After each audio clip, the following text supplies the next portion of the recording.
SpongeBob has been entertaining us since 1999. With its clever jokes and lovable characters, who couldn't love SpongeBob? It's such an awesome show, but sometimes when you watch SpongeBob, certain things don't add up. Or rather, certain things do add up in a weird way. So here are 5 SpongeBob theories too good not to be true. 5. There have been some theories that suggest that a Krabby Patty contains real crabs, making Mr. Krabs a cannibal who is more than willing to sell out his own kind. It does kind of work since that would give the name Krabby Patty more meaning. Plus, we don't really see many other crabs in Bikini Bottom. This theory was confirmed when Nickelodeon posted the secret Krabby Patty formula online, which contains imitation crab. Even though imitation crab is not real crab, it's still made out of fish, which means that any of the fish that come to the Krusty Krab are kind of, well, partaking in cannibalism by eating there, whether they know it or not. 4. In the episode of SpongeBob where SpongeBob and Sandy do karate with each other the entire episode, it's actually a metaphor for sex. The episode starts with SpongeBob coming home, looking out for Sandy to do karate with. Why would Sandy already be in his house if they were not in a relationship? And just listen to this. Just a second. Safety first. And now, spin technique. Safety first? That's totally representative of condoms, and SpongeBob announcing his special techniques? That has to be code for sex positions. Even at the Krusty Krab, SpongeBob can barely get any work done because he can only think about karate with Sandy and sees her everywhere. In his mind, she even winks at him. Later in the episode, Mr. Krabs runs into SpongeBob and Sandy doing karate in the park. Just listen to what he says to them. No more karate. It's poisoning your mind. Mammals. It's poisoning their minds? That doesn't sound like something you'd say about karate. He even smells them like they smell like sex. And that mammals bit was funny too. It really does look like this entire episode was about sex. 3. There was always something a bit different about SpongeBob SquarePants, but what if the crazy characters are actually the result of nuclear testing from 1946? SpongeBob lives in Bikini Bottom, which according to Nickelodeon themselves is actually a part of the Bikini Atoll, and because they live underneath the atoll, that's how Bikini Bottom got its name.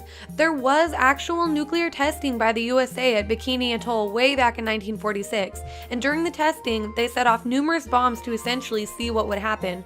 One particular bomb was nicknamed Baker and was let off 27 meters underwater.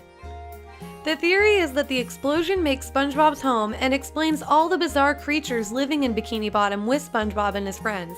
Maybe the nuclear explosion is the reason SpongeBob and his friends are able to talk in the first place. My own personal theory, if this were true, is that since Sandy is the only one that's actually not from the sea, being that she's a land squirrel from Texas, she really decided to move to Bikini Bottom to study SpongeBob and all of them, and to study these creatures that the nuclear explosion created. But after staying there and becoming close with all of them, she abandoned her research of them and decided to stay with them in Bikini Bottom instead. She is into science after all, so that might not be so far-fetched. 2.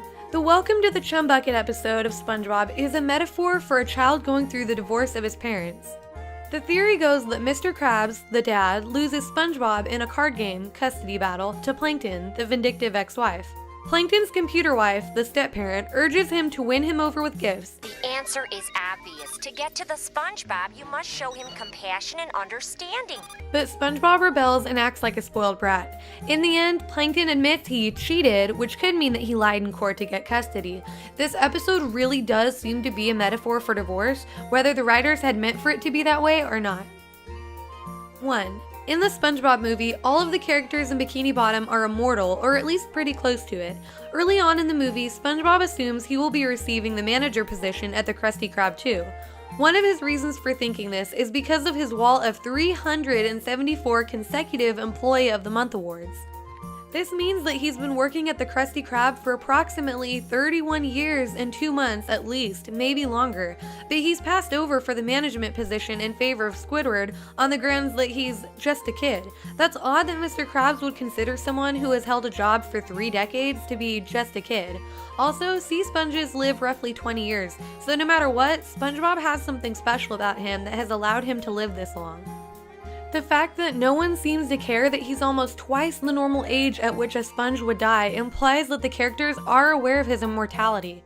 One person that we know is immortal is King Neptune. The fact that an ancient Roman figure is still alive in the time of David Hasselhoff shows that immortality might not be foreign to them, and that he and SpongeBob and the rest of them are all already immortal. At the end of the movie, SpongeBob shreds up and down a guitar as if he were a rock star. He's had enough time to master playing the guitar in addition to being fully devoted to his job and having many other hobbies. Maybe these things are possible because he really is immortal. Alright you guys, thanks for watching. Subscribe and leave a like if you like the video, and I'll see you guys next time. Peace!